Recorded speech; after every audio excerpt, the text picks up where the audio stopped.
you can now receive your monies anywhere you are, from Kartong to Koina, with less hassle. Yes! You can receive monies from your family and friends in UK, Europe, USA, Canada, Switzerland, and the rest of the world with our safe, secure, fast, and convenient service that offers you the largest selection of payout locations in the Gambia. Supersonics Money Transfer. We are currently in 34 African countries and counting, giving you quality money remittance services that are second to none. Visit the Google Play Store or the Apple Store today to download the Supersonics Money Transfer app and enjoy excellent money transfer services only with Supersonics. Morning, ladies and gentlemen present here. Good morning, the media, our partners. Welcome to yet another engagement with you guys and the people, everybody watching us. This is the 5th monthly press conference organized by the Citizens Alliance. Again, it's been a promise from when we came into existence. I think that was a promise I made at our Congress that we'll be engaging the media on a monthly basis. But of course, last month, we were not able to have a press conference because of the Ramadan. And I guess you all will excuse us for that. Welcome again. Good morning, everybody watching us. This morning, we have 2 agenda items that we will be engaging or discussing. Very important topics, very, very pertinent issues that we'll be talking about. The first is the undesirable state of our country right now. And when I say undesirable in terms of security, we all know what is happening in this country. It is alarming. We are all talking about it in our corridors, in our cars, in our bedrooms, in our schools, in our offices. A country without security is nowhere. So I think it is really, as stakeholders, as Citizen Alliance, we are the futuristic party. We are concerned and we want to talk about it. We're not only going to criticize, but we want to highlight the issues and also suggest solutions, a way forward, how we should address these issues so that you all sitting here, our parents, our friends, our relatives back home can feel safe to walk out of their houses anytime and go take care of their business and come back and feel that nothing is going to happen to them. We all are going to feel like when we leave our houses and leave our property at the house, we will come back and meet those things in our house. Of course, we've seen a lot of issues, and one of the key things here is like drug-related issues happening in this country. Of course, we've seen a lot of thievery, we've seen a lot of burglary, we've seen a lot of killings, we've seen a lot of disappearance currently. What is the cause of all that? Something is responsible. We need to highlight those things that are responsible and also prefer a way forward that we will all be able to get rid of all these issues. Second, that we're going to talk about is voter registration that is about to start. I think the date is the 29th of May, which is next week, to July 11th. Yes, we talk about elections. We cannot go to elections without people being registered. So the registration is as important or even more important than the day of elections. So we want to talk about it and also encourage the citizenry. We encourage Gambians to go out there and get themselves registered so that with that registration, with that voter's card, you will carry power to walk in December 4th, cast your vote to make a change. Without your voter's card, you will not take part in the change. You will not be part of the change that is about to happen. So we're going to talk about it to more encourage Gambians to go out and vote. Of course, Citizens Alliance takes this process, this exercise very seriously. That's the reason we had embarked on a voter registration sensitization tour since January. We've gone to all the regions to talk to the citizenry, not only Citizens Alliance members, not only Citizens Alliance sympathizers, but all Gambians who are eligible to get registered and vote in December. So on that note, I will allow our national president, Mr. Dominic Mendy, to get into details in these issues to talk to you guys. So after he's done with his statement, you all will be free to ask questions, introduce your media house, ask questions, and we'll do our best to be able to answer your questions so that the citizens, everybody watching us, will be informed, will be guided, and will feel empowered. Thank you very much. And once again, welcome, Mr. Dominic.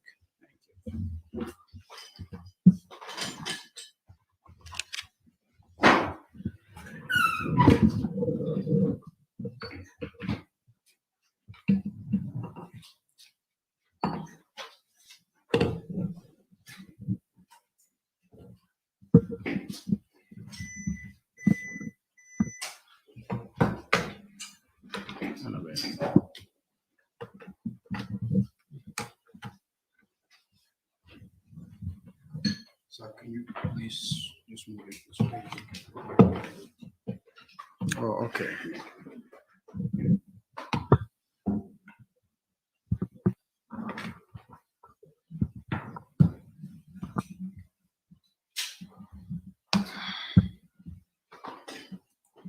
Ready?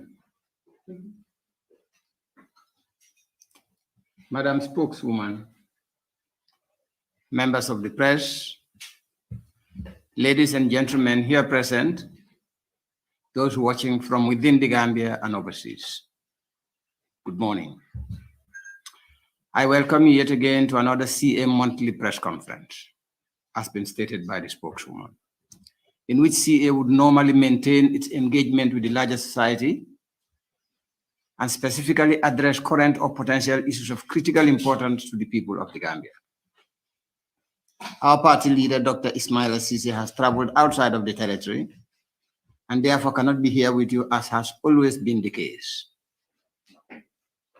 However, CA is an institution and therefore believes, as elaborated in our manifesto, in operating in an institutional manner, in which all people are resources to the party and nation, and each one will be available as and when needed to fulfill any party or national interest or imperative in accordance with his or her abilities. In this sense, and because CA is not a one-person institution, I shall conduct this press conference as national president with the assistance of our spokeswoman. So once again, you are most welcome. Today, we shall address two very important contemporary issues, as stated already: the current worsening and worrisome national security situation, and the voter registration to begin on the 29th of May 2021, as disclosed by the IEC. After this short address, you shall traditionally ask questions, not necessarily on the two issues alone, but on anything that is of interest to you.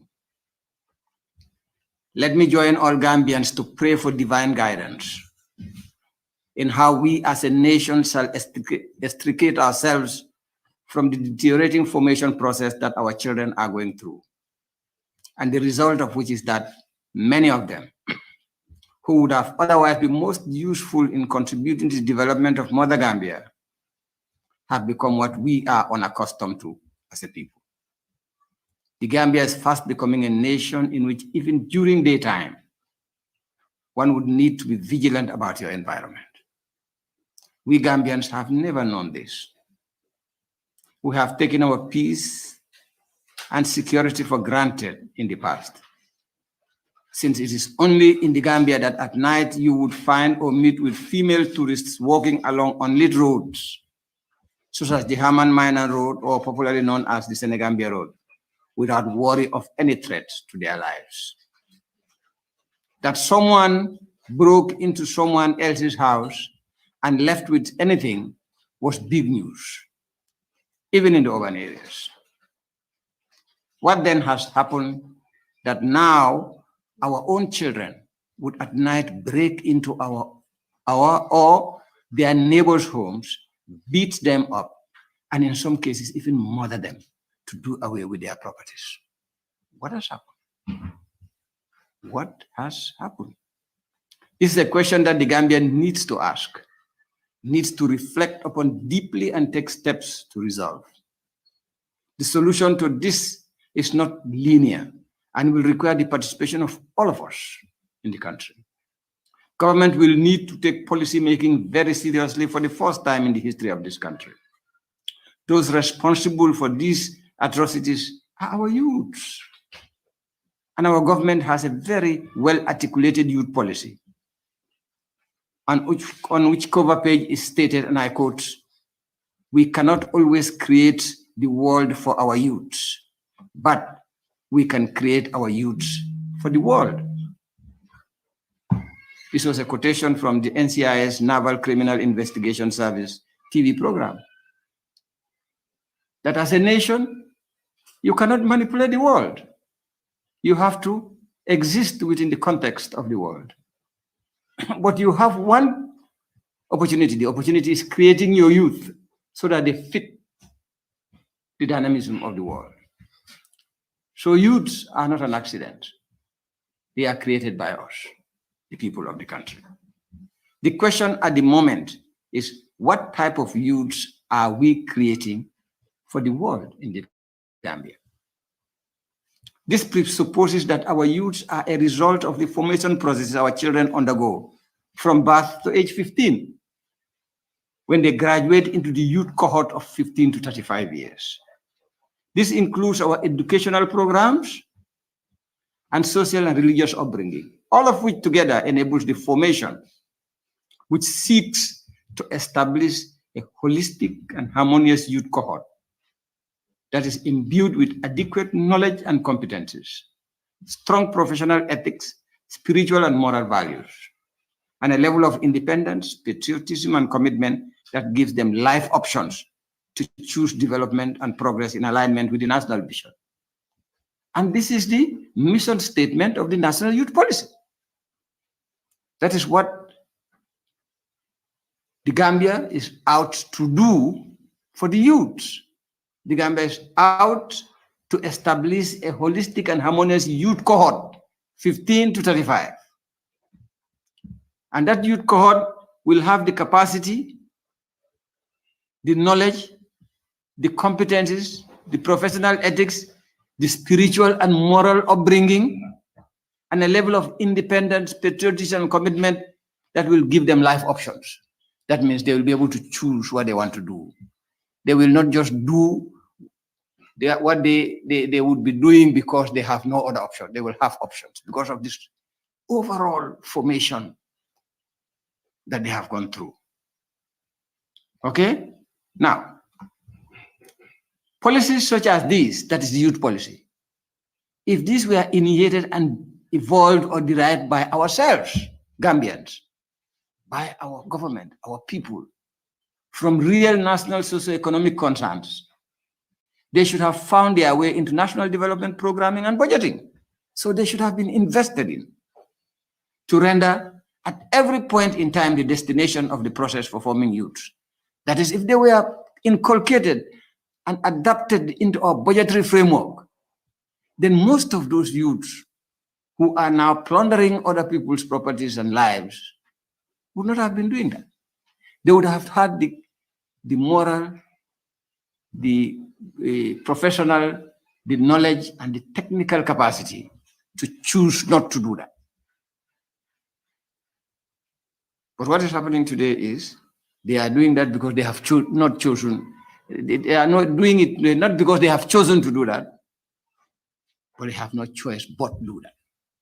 So something is really wrong. However, our youth policy, again, very functionally elaborates the destination where we want to take our youth. That's its vision statement. You know, a vision statement is a destination statement. That is, come 2028, when the current youth policy would have elapsed and will be required to be reviewed, we would have had youths that are empowered and rendered capable and willing to make well-informed, sustainable, and meaningful life choices. That's what the vision is saying. So for you to have a person like that, the person must have been very well trained, very well comported, so that the person has equipment, cognitive and technical equipment, to be able to make a choice in his life, an informed choice. Of course, going to plunder people's properties and kill people are not informed choices. So have we therefore rendered the Gambian youth capable and willing to make well-informed choices and meaningful life choices? This is not supported by the evidence coming from what is happening now. It is not. So something is wrong. If because as is, this situation needs to be managed, we Gambians must manage ourselves out of it. We have no choice. We have to. And render our country once again a peace haven. However, it is worthy to note that in doing that, and having followed the issue with concern, CA thinks that there is need to rely on accurate evidence of the phenomenon and determine the what, the why, and the how to resolve this undesirable situation. In determining why this is happening, the number and variety of crimes need to be established. And if possible, the geographical and age distribution of the crimes and culprits also need to be established. A lot can be learned from this, and it can provide an effective basis of establishing why these crimes are taking place and are in the increase. There is need to understand the factors such as the social underlinings to these activities and the reasons for the seemingly ineffective policing to stop these crimes. It must be recognized that in a situation of over 40% youth unemployment and the lack of appropriate training and tools for policing in contemporary times, our police have no choice but become, like all other ordinary citizens, bystanders to the phenomenon. That is catastrophic when the police are bystanders to crime. Not because they have chosen to be bystanders, because they cannot do anything about it, as a result of the inappropriate nature of the training and equipping that they have received in order to be able to fight contemporary crimes.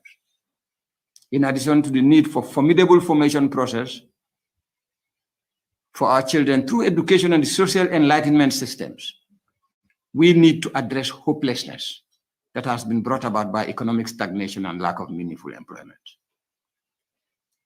Security begins with hopefulness.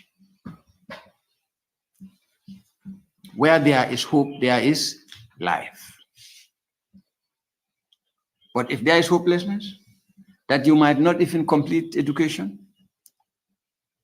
because you cannot afford it, that even if you complete a certain level of education, you might not be able to get a job because the economy is not growing.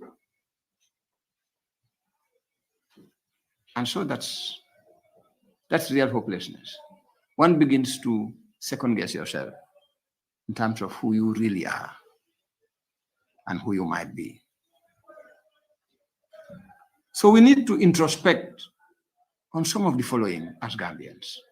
One, what is happening today does not give us comfort that youth policy was driven by a concern by Gambians when it was evolved, but that it was led by donors to whom this is more of a concern than our own government.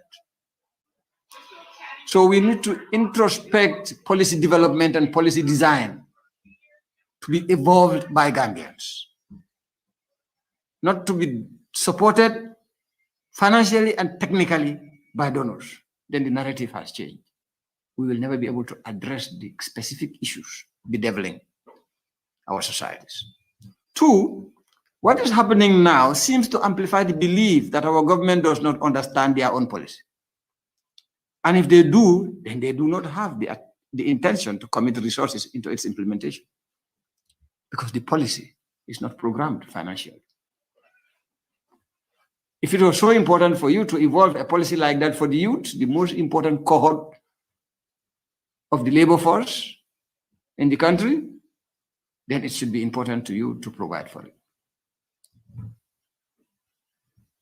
Three, what is happening now seems to illustrate the fact that our police force is ill-trained to contain the sophistication of the crimes and the ferocity of the criminals. Yesterday, I watched something that was sent to me, and I was advised that you have to watch, because if you think that you have formidably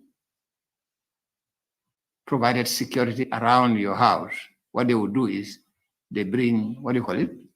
They put some chemical elements on your wall, acid on your wall on a consistent basis, the wall loses its strength, and easily they will just come and knock it, and it will open, and they will have access to your place.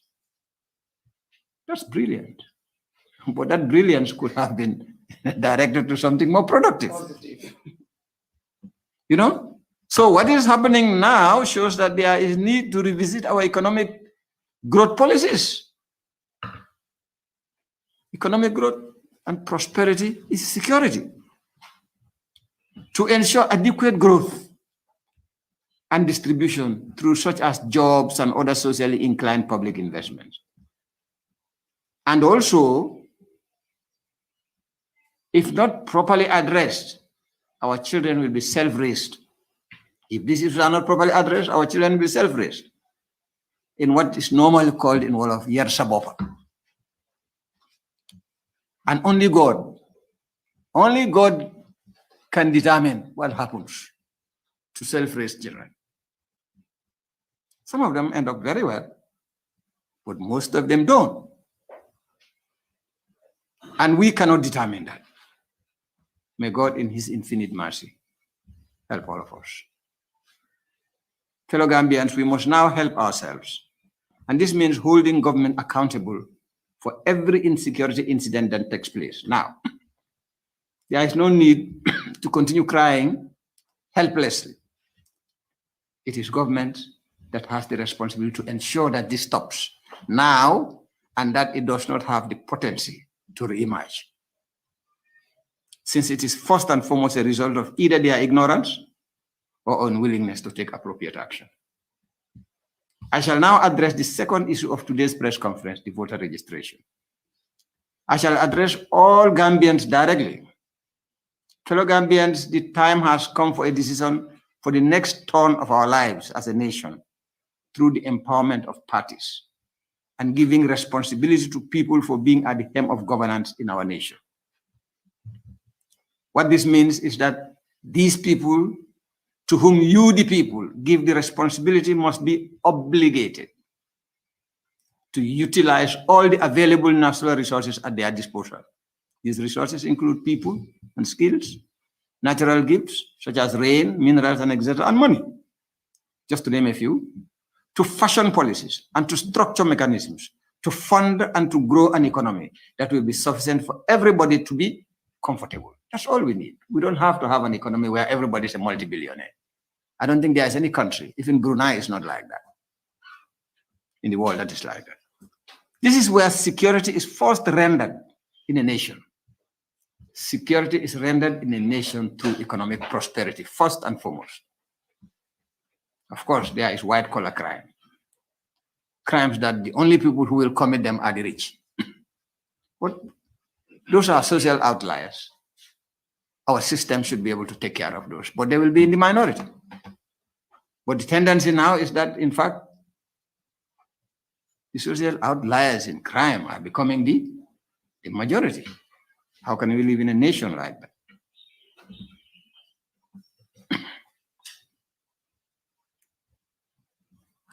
An economy that is sufficient to enable all to feel secured and unwilling to resort to crime and to access comfort is an economy that promises real security. This is where security is first rendered in a nation.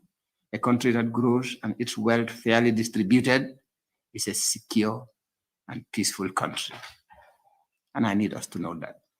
Fellow Gambians, this can only be achieved when we as a people take the process of assessing our own brothers and sisters who have volunteered for leadership and critically voting in those that we know have what it takes in cognitive adequacy and moral and social commitment to bring about economic growth and its fair distribution.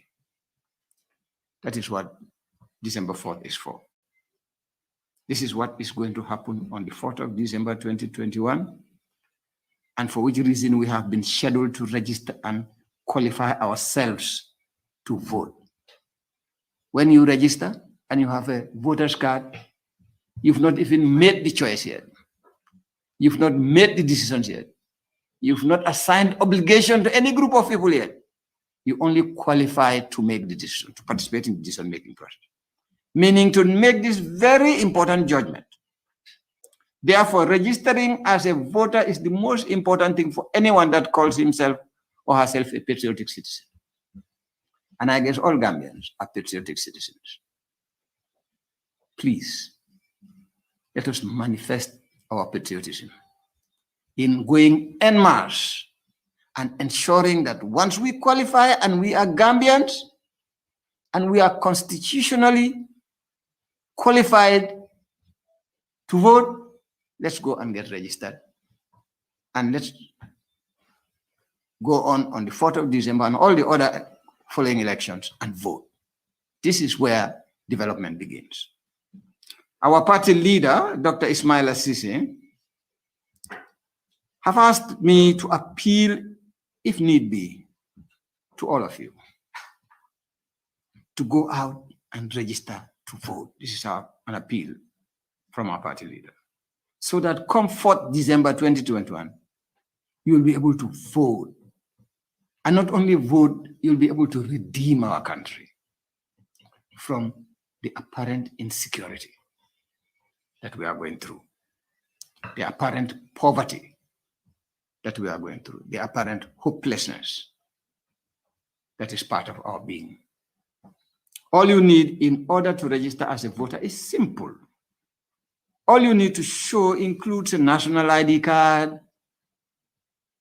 a Gambian passport, an attestation from an alcalo or a chief, and a Gambian birth certificate.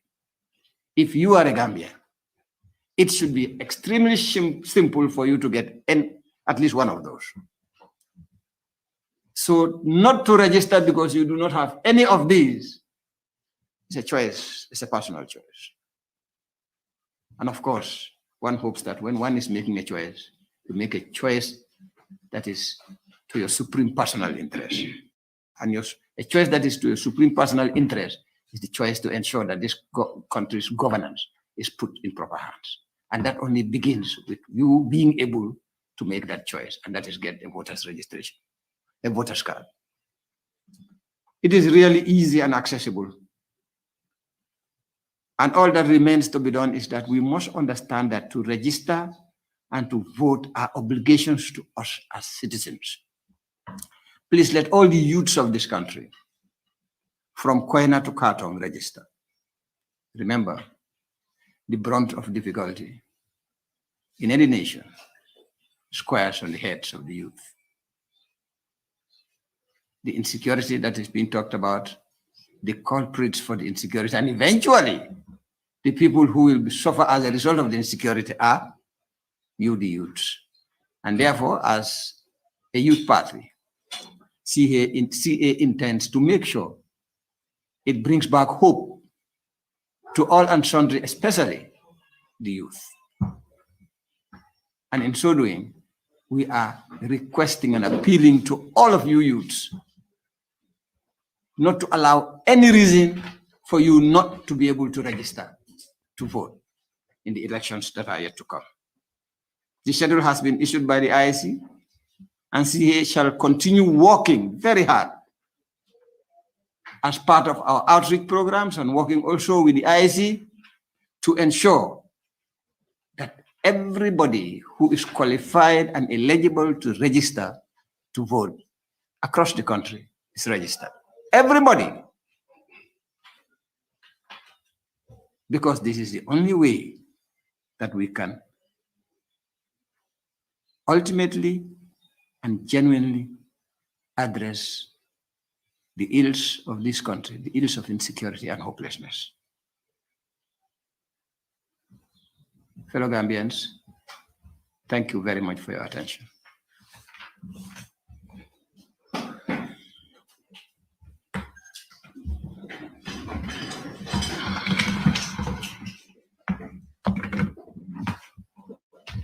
Thank you very much, Uncle Dominic. Two issues, but I think they were dealt with in depth, and you all will have lots of questions based on Uncle Dominic's submission to ask. I just want to highlight a few things that Mr. Dominic Mendy said here, which are very, very important and I think needs a lot of emphasis. Youth are not an accident, he said. Our youth are the most important cohort in our workforce. We really need to make a lot of emphasis on that. We have a very, very large youth population. We need to harness the potential in our youth to help this country develop. Without it, we won't go anywhere. And I just want to emphasize more on that by saying I had a statement from Pope Francis, who said, our youth are not the future as we normally call them, but our youth, they are our today, they are our now, they are our current. Thus, we need to put a lot of importance, attach a lot of importance and take care of our youth. Because if we don't take care of our youth, we tend to fail as a nation. And with all these issues happening in this country, I think you will all agree with me, we have failed in harnessing the potential of our youth. Thus, this is the ripple effect. Again, Dominic said, security begins with hope. There is a lot of hopelessness in this country. You talk to our youth, they will tell you they don't know what the future holds for them because there are no, there's no hope per se. They don't have jobs, they cannot take care of themselves, they cannot help anybody. So again, the easiest way out is to take things into their own hands. And we don't want a country to be run that way. Without much ado, I want you guys here, our media, our partners, to start asking your questions. Like Mr. Dominic said, it doesn't have to be limited to these two issues that we talked about. It can be anything, and we'll do our best to answer it. Thank you very much. So we can take the first question. Okay, you can just tell us your name and which media house you're coming from. Oh, okay. I am from Transitional. My question is, based on all the atrocities happening in the country currently, what are some of the steps that the Citizen Alliance are ready to put forward in order to address those issues when put into office?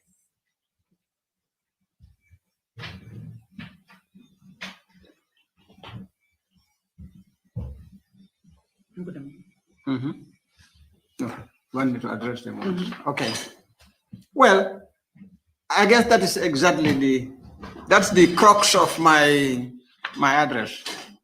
You probably were looking at me very closely because I'm very handsome, so you didn't hear most of what I said.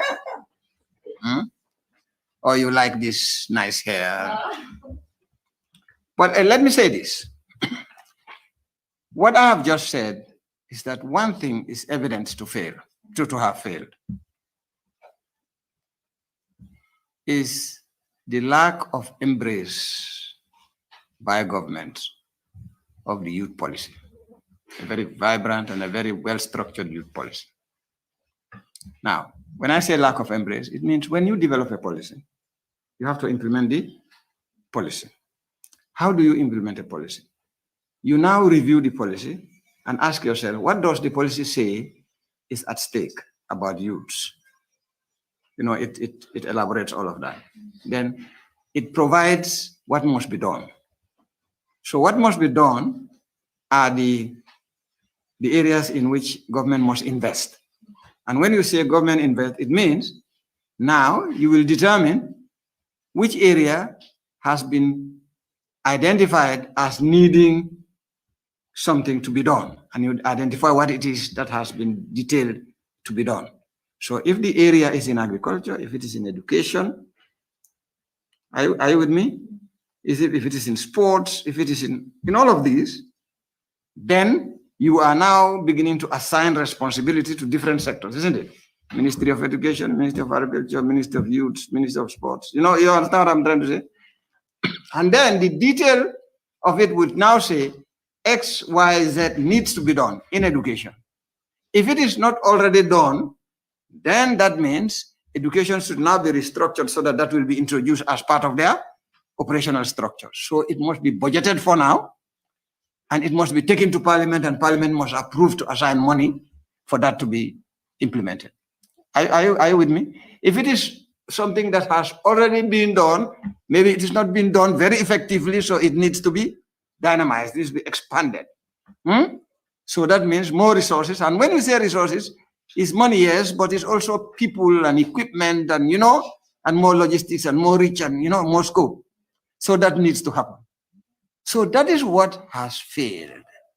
So that is what CA will do, because that is how you run a country. Because once you do that, you have actually established an infrastructure, a national infrastructure to address the youth problem. But for as long as you do not do that and you continue just talking about it, you've not done anything. Establishing an infrastructure is identifying the infrastructure, structuring it, and financing it. Once that happens, you have people, then you now begin to monitor and evaluate. And you amend as you move on. But until that has happened, nothing. The other thing that CA will do, and I have stated it here, that the economy needs to grow. Growth in an economy is not just a number.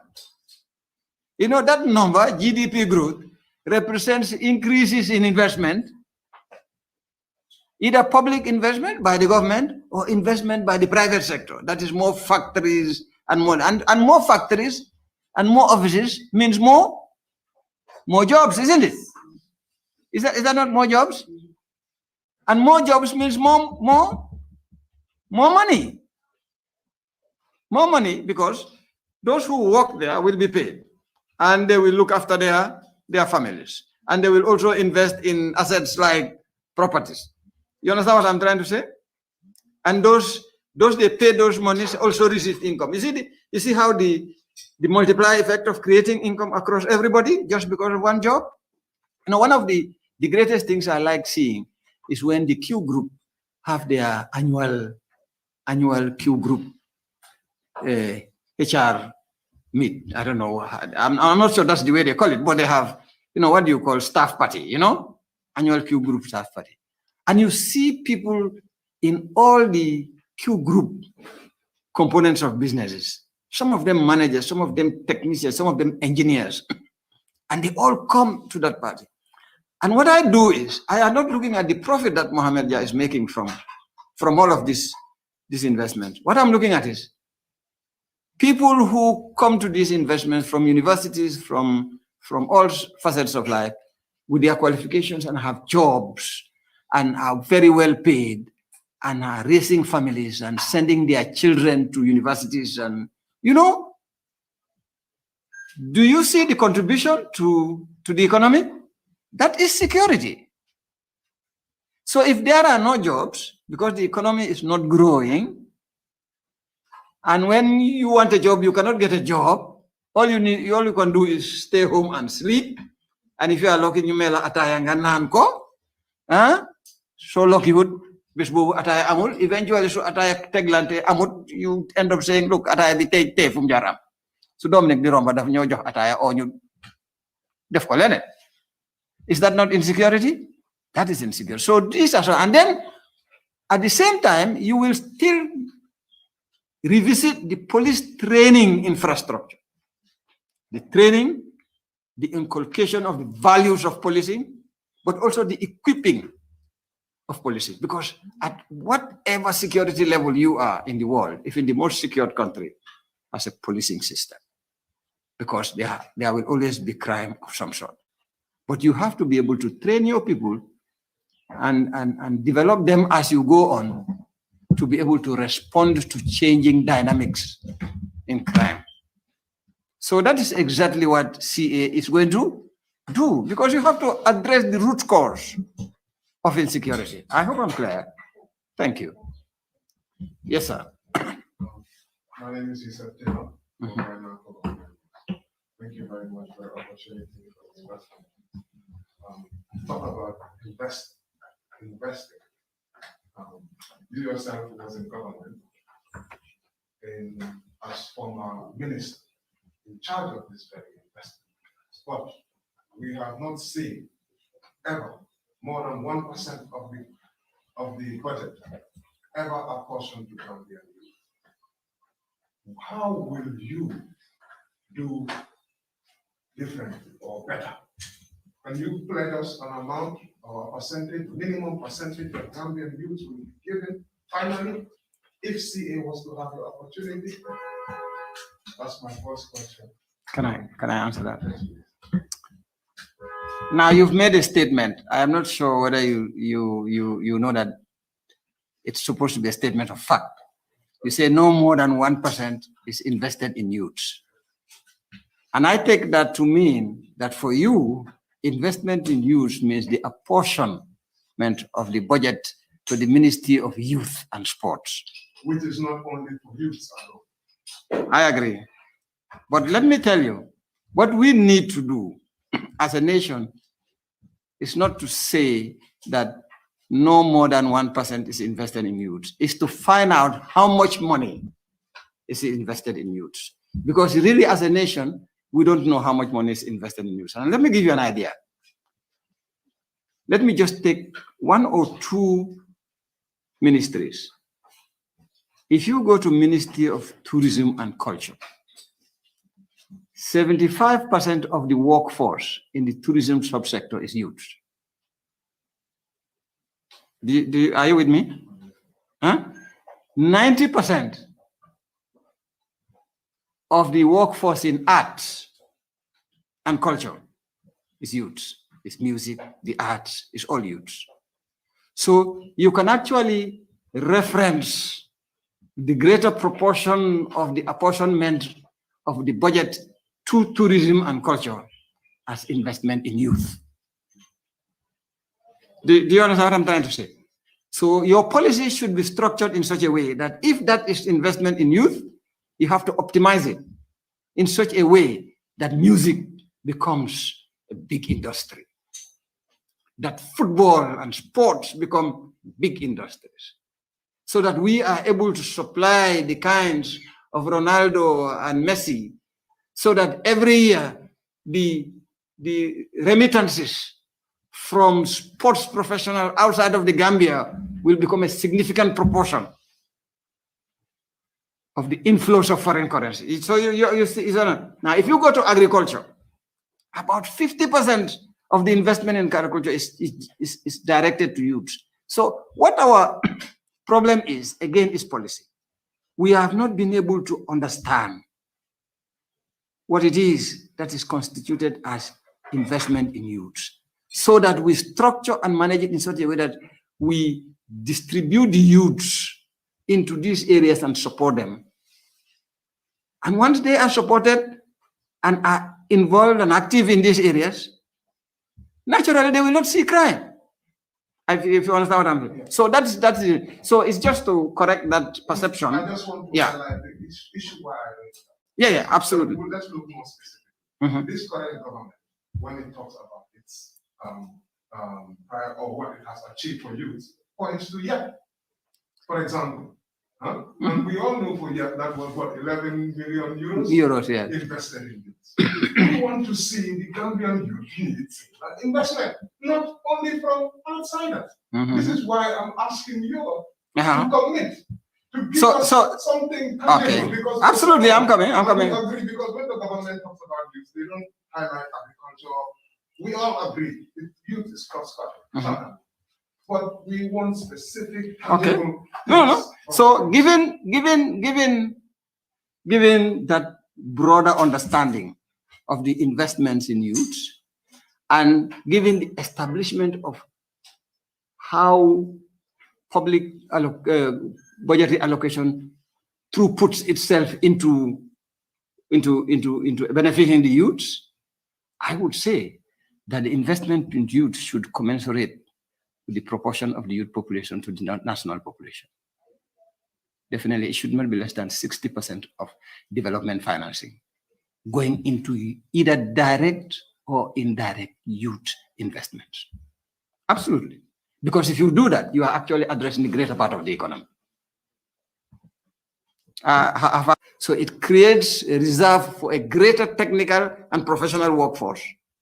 It gives you less people to look after. And those people, you structure an educational and training system that will give them other routes to follow to professionalism. So that by the very end of things, you might be only suffering from 6% of people who are lost cases. But in every world, there will always be a lost case. But we just have to minimize the lost cases. So all of those are results of understanding the policy imperatives and what policies you need to put in place and how you connect these policies with government budgeting. Government budgeting is not just the beauty of going, sitting down there and reading a budget. No, it's relating a budget to what government is going to do to transform your life, my life, and the lives of those people. Are you with me? So by the end of, if you use this, by the end of a given number of years, you will not be talking about so many children roaming the streets and being in crime. You might be talking about so many professional people needing jobs and needing, in fact, better jobs. Not necessarily even jobs, but better jobs, better future, needing better housing, needing better cars, needing, these other things. You talk about things needed to increase and enhance prosperity. That is what CA is going to do. I don't know whether I'm very clear about that. That's what CA is going to do. So you first must understand your predicament. You first must understand and have the tools to address your predicament. And in hindsight, to answer his question, I was in government, and the question is, why didn't you do that? Which I did not answer because but I did that. I did that. If you remember when I was in government, I don't know how old you were at the time, whether you understood what was happening at the time. I went into government at a time when after the change, and because given the nature of the government and the way it came about, the donors and all the partners of the Gambia backed off. And I went into government reluctantly because I saw that it was catastrophic if I were going to stay out of government, because we would have had social disorder. So I went into government and I advised that we need to re-engage with our donors. But in order for us to be able to re-engage with our donors, we have to chart our future. And that was why I advised the creation of the Vision 20, the national think tank. Because people tend to think that the national think for the first time is the one that they are talking about. No. We created the first national think tank. And it generated the long-term policy statement, the only one that the Gambia has ever had. Vision 2020. And we had started redefining the structures of government and redefining the allocation of resources in accordance with the policy objectives of Vision 2020. But of course, the government that enabled it destroyed it. So I ended there. Thank you. Thank you very much. Okay, go ahead, ma'am. My name is from Government Finance. My question is Citizen Alliance ready for any coalition? If yes, tell me why, and if no, tell me why. Can I tell you something? In politics, it is said, you never say Never. never. So it means yes and no. Yes, if it is appropriate, no, if it is not. But the appropriateness will depend on the time and circumstance. Answer? Yes. My second question is going to be about this security in the country. We have talked about the killings and the armed robbery happening in the country. What do you think is responsible for all these crimes that are happening in the country? Yeah, and I'm going to state that again. What is responsible? There is a breakdown. One, in law and order. There's a breakdown in law and order. The things that people never thought about doing, now they are doing. Breaking into people's homes, harming people, even killing people to take their properties away from them. So that's the cause. But again, that in itself has the root cause. Because the people doing that are not all people like me. You've not seen a man with hair as nice as mine doing that. It is only people with hair as ugly as yours. Because I know yours is very ugly and dark. Huh? No, more seriously, your hair is nicer than mine. Okay? So, who are these? These are young people. So the problem we are talking about is, what has led these young people to this? Is it their fault? No. Yes, no. Because we also come from homes. I was raised from a very poor home. But I decided that I cannot be a criminal. Because it will not take me anywhere. But how many people can do that? And I'm sure there are people who have even done far better than I have done. But you know what? That is why we have government, to help even the weak become strong. So the problem really has been that those youths have resorted to that, partly because of their fault, partly probably because even their parents don't have time anymore to look after and raise children, because they are too busy looking for daily bread. Times are hard. So the economy is poor, the economy is weak. It cannot provide basic subsistence. And two, the policy framework is inappropriate and wrong. And even where it is appropriate, it is disconnected from public investment, so nothing is being done about it. And so the formation process, the year process, the Kuluro process, do you speak Maninga? The Kuluro process that we were supposed to have seen in our children, so that Sama Silinik is more kendolti, it's not happening. So definitely, it's a imamol sotonola, it's a fadal sotonola. You understand Maninga? You don't understand Maninga. So if that process, if that formation process is wrong and is not done properly because it is not invested in, you will not end up getting imams or priests or professionals. You just end up churning out criminals, unfortunately. So that's the situation. I cannot piggyback on what. Yeah. It seems like it's most from what we are talking about. Most of it seems to be coming from one side, which is the citizens. I'm not just talking about the students. What about on the government side, security sector reform? How is the response in Gambia here? We all know, like people now are taking. It's more justice. It's gone beyond just a problem, because when you call the police, they never come in this country. You have to go and fuel them. Huh? Maybe if you are a select few high up there, state security is always available for you. We know that those who we pay salaries for as taxpayers are given security. So they don't have to wait. So I'm trying to balance. No, you're right. You're right. She has said, certainly, I'm not denying No, what she has said. absolutely. But what about the government side and the state security sector? Yes, that is true.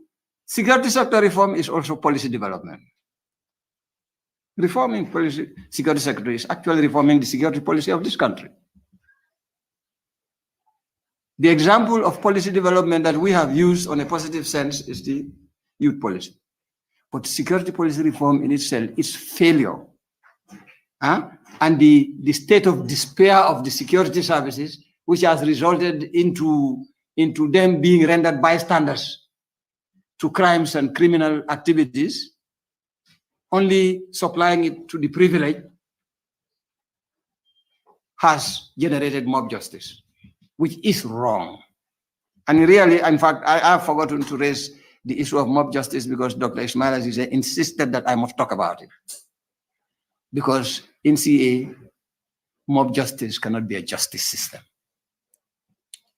There is an institutional legal justice system which is expended on by the taxpayer.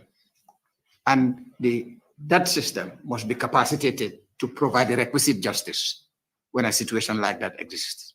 The police should be equipped and trained to respond to every of those issues.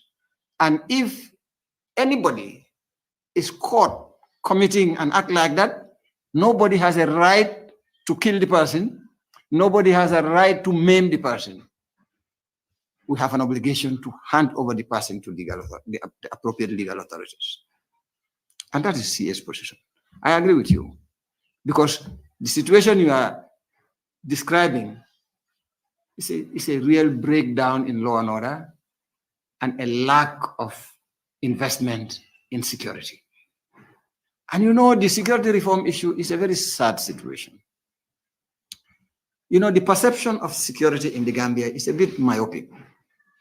The Gambian perception of security, especially from a government point of view, is bodily security. And therefore they look at this army, the police. They are not looking at your job as a security element. You understand what I mean? Your happiness as a security element. Your education as a security element. Because if all of those are right, will you harm anybody? You won't. And so if you do not harm anybody, are people not more secured in your presence? Indeed. But you know, government tends to think that security sector reform is determining whether in fact the army should stay, and if it stays, what type of army it should be, and if in that decision it is too scared to take. That's a sad situation. Thank you. Okay, go ahead. And you made mention of citizen science waiting for permission, like considering terms and conditions. Can you outline some of those terms and conditions that you are going to consider before going into this condition? Are you married? Are you married? I am not. I see. That's why you're asking me that question. You know, you are asking me if I'm looking for a wife, what will be the terms and conditions for me to marry the wife? Huh? I cannot know those terms and conditions I've met until I've met the woman. You see these two ladies, this one and that one.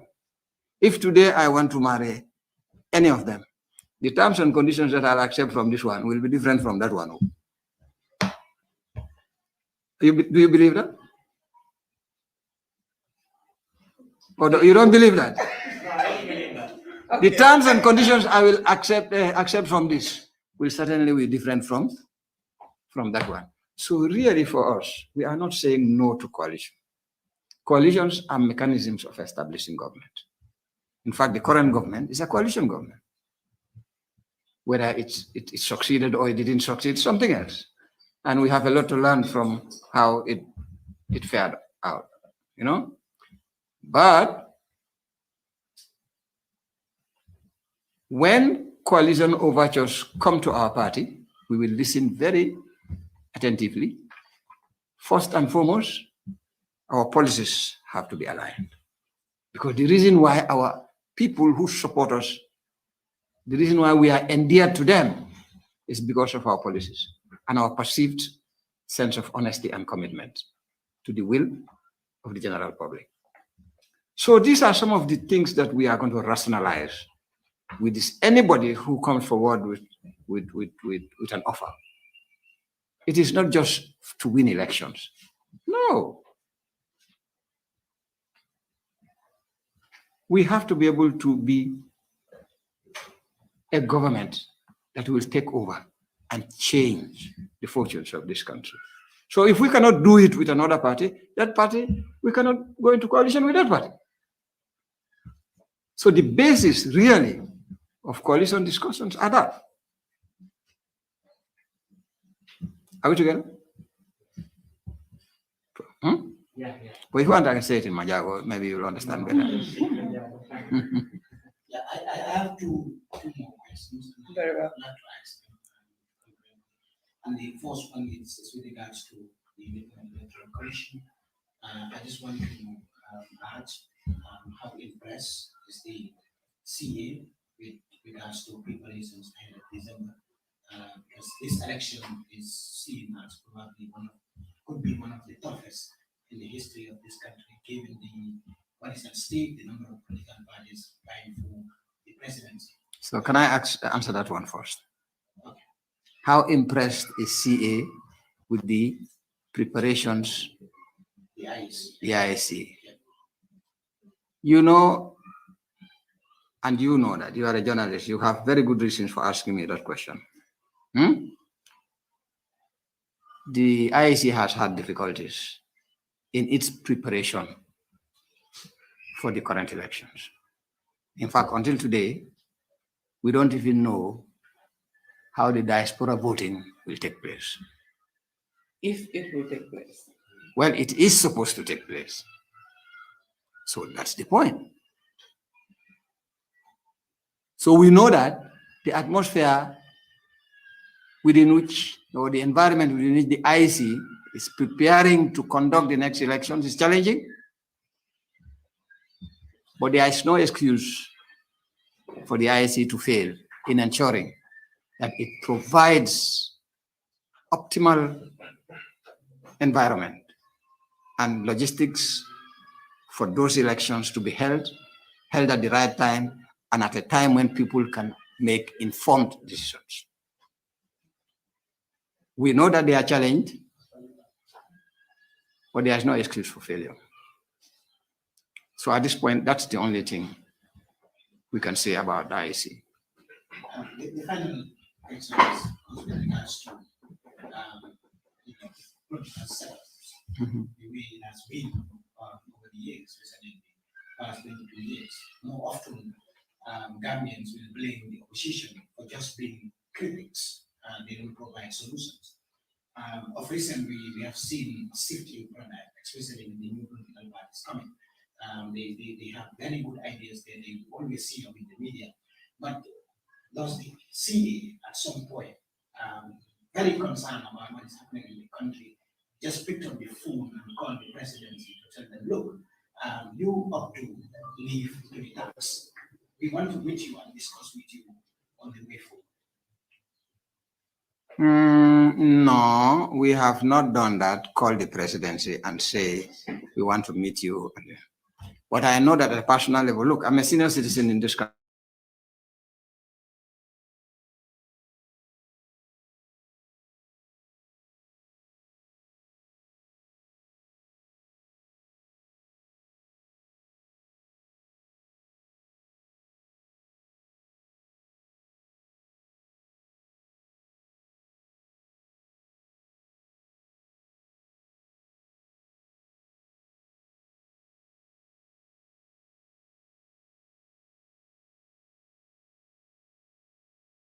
Governance personnel in this country. And I get involved in dialogues with all of these people, either at a policy consultative perspective or at a personal level. And really, as a consultant and as a senior member of CA, I have taken on governments publicly and privately on almost all the issues that we have talked about here today. But really, to have said, yes, we want to meet the presidency, at times it is not necessarily the presidency that you meet. In fact, if you ask to meet the presidency, then the dynamics will change and be called political. So it's no more technical support, because that's the way they will perceive it. And so they begin to wonder whether they should expose the president to this smart Dr. Ismail Sise, you know, or, you know, to another smart CA technocrat. So you end up receiving cold shoulders and you end up not even being able to add value. But if you have seen what has happened here today and in the press conferences that we have held in the past, you will know that we are based on providing solutions. We identify the issue, we discuss the nitty-gritty of the issue, then we profile our solutions and we allow a debate on the solutions that we profile. We do know, of course, that they are not probably going to be the most perfect solutions. There is no perfect solution for development, not even for health. But there will always be better solutions. And that's where we are as a government in waiting. Can I just add a little bit to that, your question? If you've been following, since after our Congress, we engaged almost all the registered political parties at the time, and we were paying courtesy call to all of them, and the president is one of them. Until to date, we've not gotten any response to meet with the president. As you can see, we've met with the leadership of the UDP, the APRC, Mama Kande, the list goes on. So we've been meeting them as they've been, you know, responding to our call. So, I mean, that could be one of those, because if we took it like we don't want to talk to you, or we don't want to work with you, or we're not interested in what you do, we will not write to them. So we wrote to everybody else, because CA believes we're all stakeholders. We need to work together. There is no one single party that has the solution to the pressing issues the country is faced with.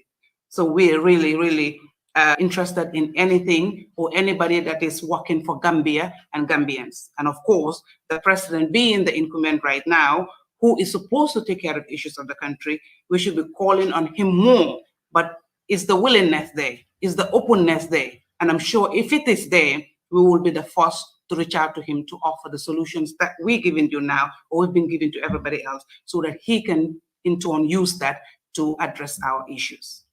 So the president hasn't responded. No. What about PDIS and what about the PDIS? Most parties have responded. Yeah. And we have met most parties. And PDIS, have you met them? Not yet. Not yet. Not yet. We've not met people. We've said again? Why not? Well, it was scheduling issues. Okay. Yeah.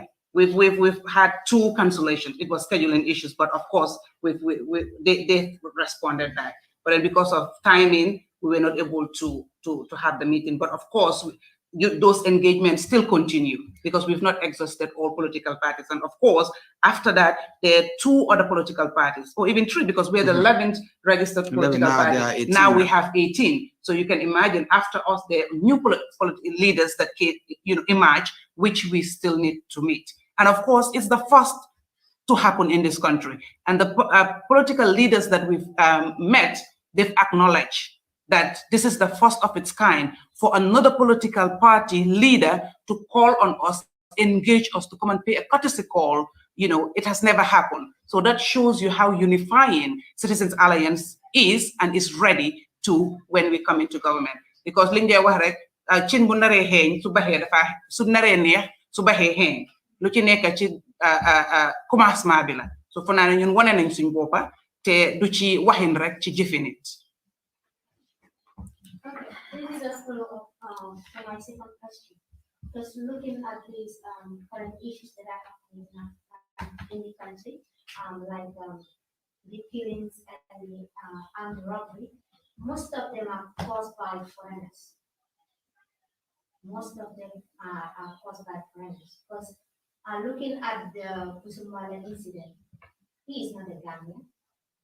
And also the incident that happened there at London. So what are the possible solutions that the government should do in eliminating that that issue of foreigners coming to the Gambia and also causing these killings and also Let me just say that in my statement, one of the solution possibilities that we recommended was to ensure that there is evidence to the type of crimes, the intensity of the crimes, and even the geographical age distribution of the crimes. And the distribution could include the national distribution of crimes, whether they are committed by foreigners, and if they are foreigners, foreigners from what country. That's very important. Because that's not a statement I can confirm, that most of them are committed by foreigners. There are some crimes that are committed by foreigners, but there are a lot of other crimes that are committed by Gambians. I live at Bijilo. My neighbors are the, how do you call them? The police, those guys. Anti-crime. And 90% of the people I see at anti-crime are not foreigners. They are Gambians. Every day you will see anti-crime, you know, a truckload of these people. They are not foreigners. They are Gambians. So yes, you are right. Foreigners, we need to have a way of managing. But you know, let's be very careful in the way in which we use the word foreigners and avoid being xenophobic, because we are all foreigners. If you go around this room, at some point in anybody's life here, you were a foreigner, whether you went to Senegal, or you went to Guinea-Bissau, or you went to Mali or Nigeria, you are foreign. And when you go into those countries, you want to be treated like a human being and treated like one of them. If you commit a crime, then they will treat you like the way they treat somebody in their country that commits a crime. So the law that we have for our people is the law we'll have for them. Now, we are not part of the formation of those people. They are who they are before they came into this country. But formation is a continuous process. We do hope that they learn from us and change.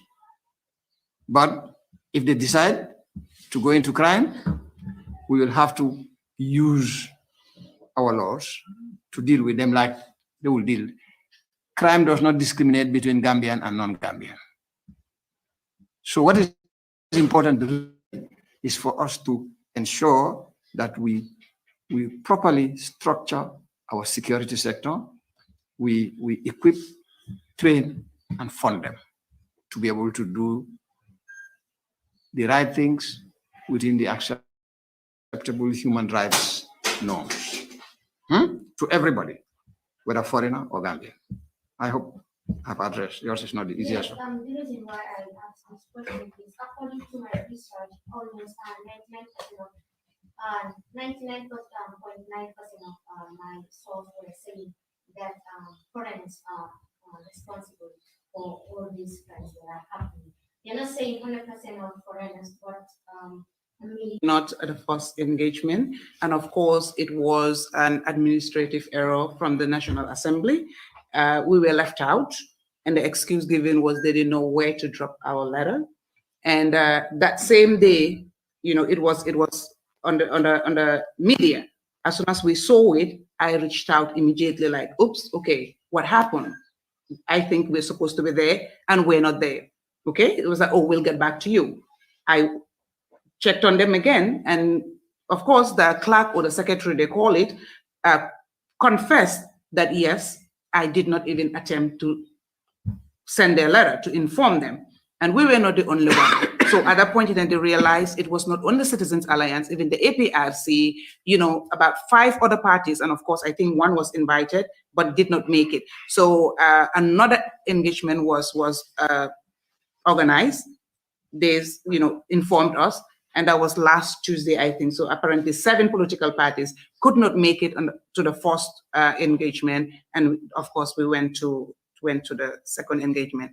And of course, you know, we've had several press conferences, and I'm happy you've always graced it. And you would remember that our position is that diaspora, you know, needs to vote, because why should we disenfranchise such an important, you know, group of Gambians? It is their right, and I don't think anybody has the right to take away another individual's right. That is our position. We still stand by it, and I think we were the first political party to challenge the IEC. During one of our press conferences, Dr. Ismail Sisse did, and said, you know, they need to start looking into the modalities of how to get the diaspora to vote, because it's important. It is their right and it shouldn't be taken away from them. We still stand by that, and we hope, even though we all know time is not on our side, we're really running against time. But I think if the political will is there, if the support is there, if the willingness is there, they should be able to find a way out to get them to register and get them to vote.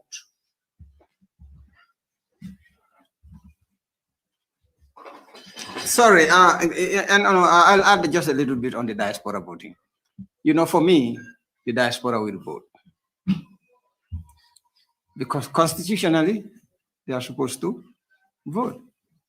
And the law, the Supreme Court has attested to that. So if the diaspora does not vote, it is like saying North Bank region will not vote. Can the IEC do that? Can the IEC all of a sudden say a particular region or KMC or West Coast region will not vote?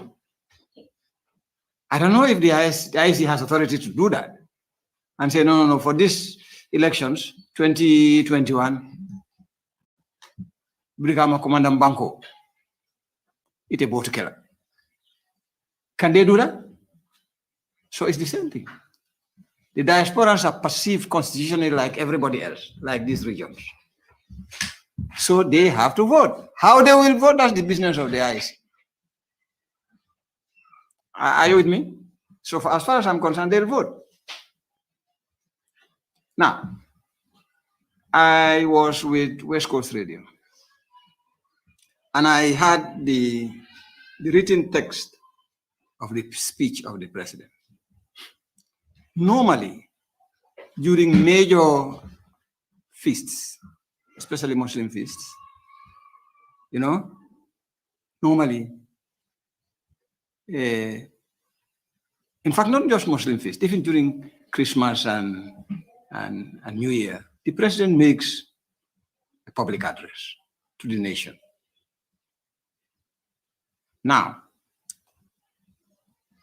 every speech of a president is contextualized. It's contextualized to the current imperatives at that point in time. Today, if the president is addressing all Gambians, those who support him and those that do not support him, because he is their president, all of them, on a feast day on which in certain families, there are mothers and daughters and sons that support him. There are fathers and sons and daughters that do not, same family. So he cannot speak politically. He has to speak as the father figure of the nation. Is that all right? So he has to address all this variety of people.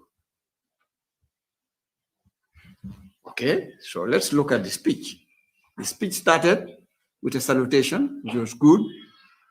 The speech started with addressing the main issues around Ramadan and how Ramadan in itself has encouraged self-reflection, and being able to put oneself in the shoes of people who go without and humbling oneself and hoping that out of that will grow, more empathy, So I, as a person, was expecting that he will now mourn what is happening in the security apparatus of the country. That crime has picked up. Because part of the formation process that creates people in such an extent that they desist from crime is religious and social upbringing. Religion itself is social. So I would have thought that he would mourn the fact that crime has picked up. Crime has been diversified. Not only are we seeing different types of crimes, but we are seeing even more sophisticated and daring crimes by some foreigners and some Gambians. And he would appeal to religious leaders and opinion leaders, social leaders, to do whatever they can to support government's investment in terms of time and money in forming characters and societies that are safe, so that prosperity will be able to come to the Gambia because there is peace. That is what I expected. I didn't see that. Immediately after the salutation and giving us a little bit of sermon about the good nature of Ramadan, he went into development. Check the speech. The development progress he has made in infrastructure, in bridges, in roads, and in that. And the entire speech was that and closed with that. So then, what speech that was that? What has the development in his success, his development success, got to do with what is happening, bedeviling us now? And how is that related to what Ramadan can add value to our peace and security now? So for me, I felt that he's lost the opportunity to enlist the imams and religious leaders and opinion leaders in joining him to bring about peace and tranquility in the country. That's for me. That's the. You have to read the written text of the speech. If you just listen to it, you might. But if you read the written text, you can see the dichotomy between the two aspects very clearly laid out. Okay, we might take two more questions before we end this press conference. I know it's really engaging and you all are enjoying the questions, and of course we enjoy answering your questions, but at some point in time we have to draw the curtain, knowing it's a Friday and all of you are busy, your media people, you have to get back to your workstation. So you want to ask a question? No? Yeah. Okay, go ahead. You have one? Okay, I'll take you first, then you second. We'll end. Okay. Go ahead. Coming to the voters registration, what do you have to tell the Gambian people, as most of them are really hopeless as of now? They're very? As most of them are really hopeless. Hopeless. Yeah. Or hopeless? Yeah. Well, To encourage them to go and cast their vote. well, it's really important. I think a lot of sensitization has been happening, not only from our end, but then from all areas. Okay. And there is this, I'm sure you know about the Inter-Party Committee. They've also, been engaged in voter registration sensitization. So that has happened prior to even before the commencement, which is next Saturday, and it's going to be ongoing until the registration ends. So it is really, the onus is on everybody, even you yourself should encourage everybody that you can talk to that is of the legal age, the need for them to get registered. Yes, a lot of hope has been lost, if not all. People think it's just going to be one of it again. We thought we could not, we did it, we thought there is change, but then that change is not, neither here nor there. But again, we shouldn't really give up completely. This is our country, it is our own. Somebody cannot come from another country and come and get registered and vote for us and change. We need to do it ourselves. Let's keep fighting. There is light at the end of the tunnel. But giving up is really not an option. It's not going to change anything. So let's really take it upon ourselves, encourage people, sensitize people that need to do it. It is really, really important. That is our power. That is our voice. If we're complaining that the narrative is not what we want, it needs to be changed, we cannot change it by only talking. We need to change it with something, a weapon, and that is the weapon that we can use to change it. So there is great importance and need for everybody to get registered to be able to make that change or be part of that change that will happen December 4th. So my question is piggybacking on that speech, yeah? Because I think there might have been some variations, but in that speech, they made mention, in that speech, he makes mention of Simon. Yes. Mm-hmm. Yeah, he makes mention of Simon. But there was a Father Commission report, which already highlighted the issue of Simon being a melting pot. The president never spoke about the environmental degradation.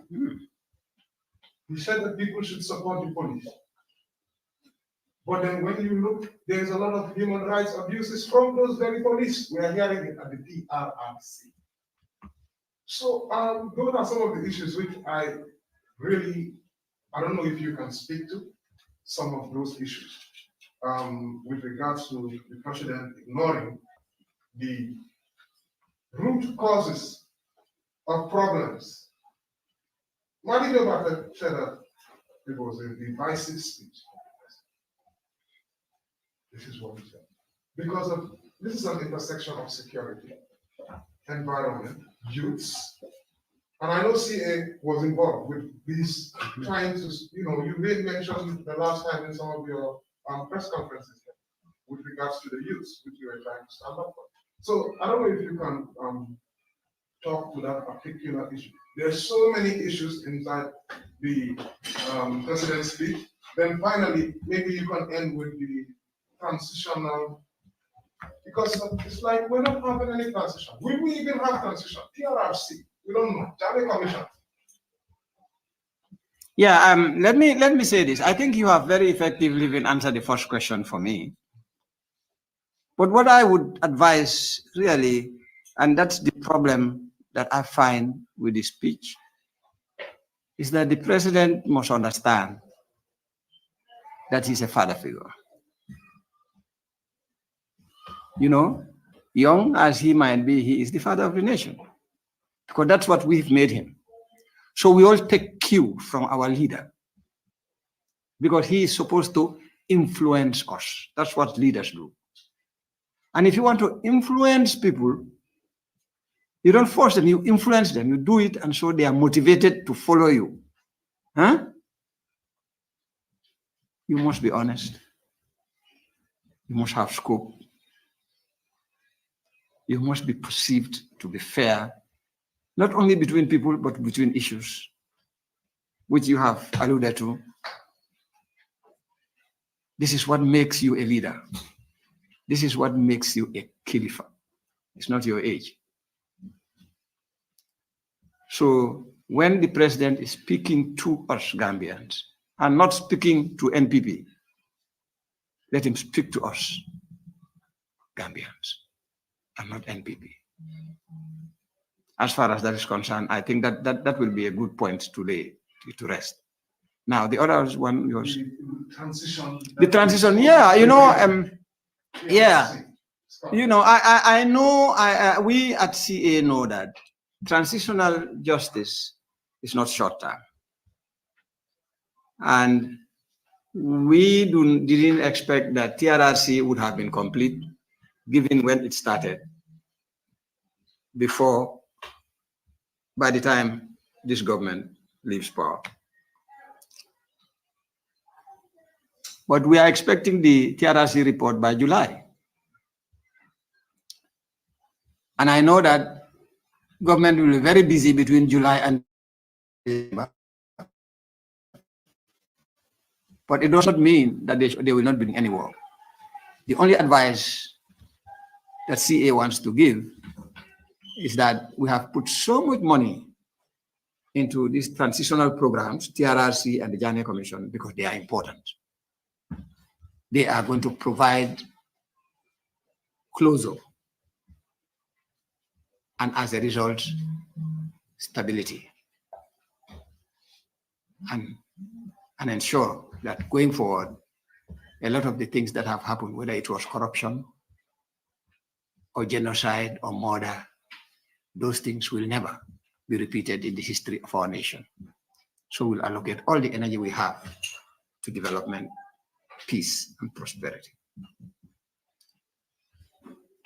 So, and the way in which the Jane Commission report was handled by government was most undesirable.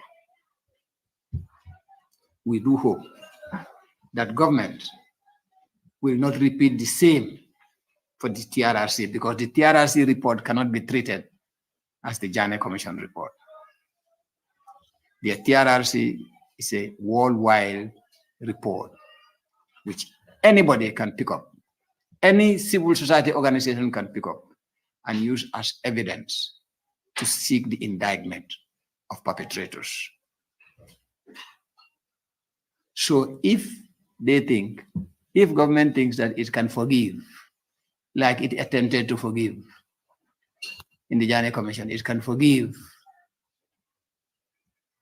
people who have committed genocide, then there is something wrong with the logic of government. So they better start thinking about what to do about the report, because that report has more dynamism than the government themselves, and they cannot stop that dynamism. Thank you. Just a little bit, like Uncle Dominic said, a lot of money has been put at TRC in that, its establishment until today. But, we all know when it comes to these issues, the government does not care about it, because we've seen the draft constitution, how many millions were put into that could have been, sent to a village like Kabada and put water for them, build a hospital for them, if they were not serious about it from the onset. But they chose to start that process, but then they were the very ones that just kicked it to the core like a bad habit. So for me, they really don't care about the money that they spend, because again, it's not their money.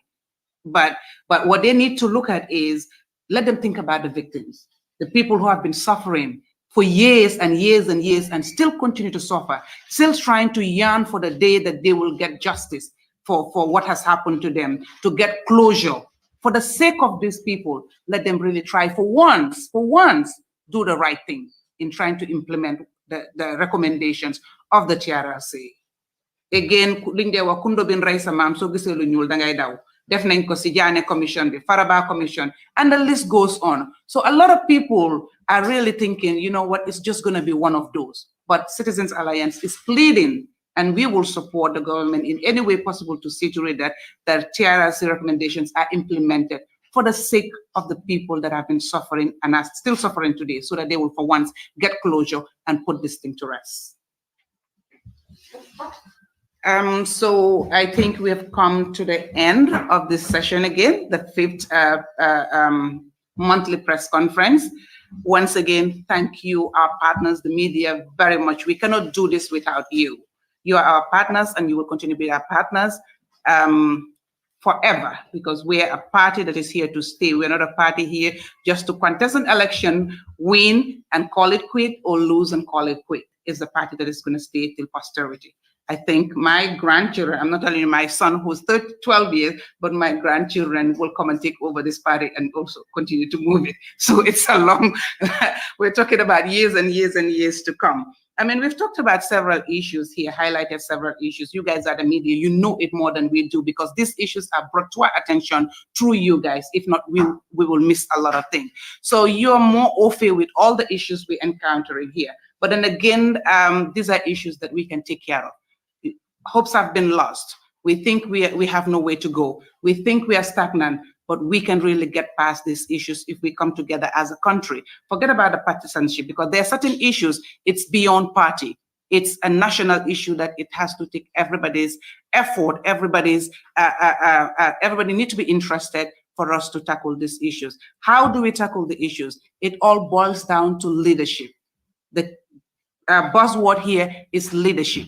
Okay, like Uncle Dominic said earlier on. I mean, with a poor leadership, okay, we tend to compromise the sanctity of our institution, the sanctity of our country. So leadership is key here. We need to get that right. And getting registered, come December 4th, we need to think very well. 54 years and counting, have we gotten the right leadership? Why are we where we are? So let's think right and choose right. We choose the right leadership. We need a visionary leader, a leader who has a vision, a leader who can transform this country, a leader who can liberate our people, who can liberate us. At least we wouldn't stop talking about these issues because it's a country, it's ongoing. But at least if the issues arise, let's be able to find people who can bring solutions, we solve it and move on and be faced with other issues. But if we are stagnant with the same issues over and over and over, then there is a problem. And I think that is where we are, and that is what our problem is. So I thank you very much, and we look forward to the 6th press conference next month, which I will communicate to you guys. So again, everybody get out and get yourself registered. so that you can vote. With your voter's card, you have a voice. With your voter's card, you have power. And when you have a voice, you have power, you are able to decide for yourself. You're able to choose who is going to lead you. You're able to decide what kind of road you want, what kind of hospital you want, what kind of schools you want your children to go to, because you have power, you have a voice. So let's not give that away. Let's not throw it away. Let's use it and use it wisely. Choose and choose right. And hopefully, you will choose Citizens Alliance December 4th. On that note, thank you very much. Until we come your way again, have a blessed Friday. Thank you.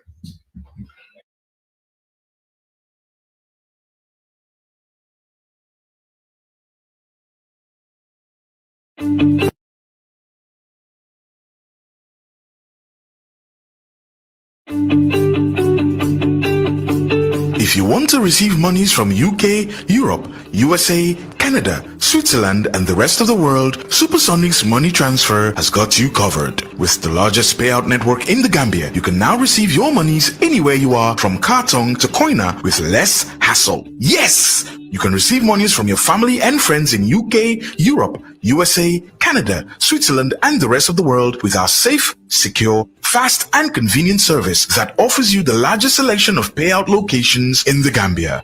Supersonics Money Transfer. We are currently in 34 African countries and counting, giving you quality money remittance services that are second to none. Visit the Google Play Store or the Apple Store today to download the Supersonics Money Transfer app and enjoy excellent money transfer services only with Supersonics.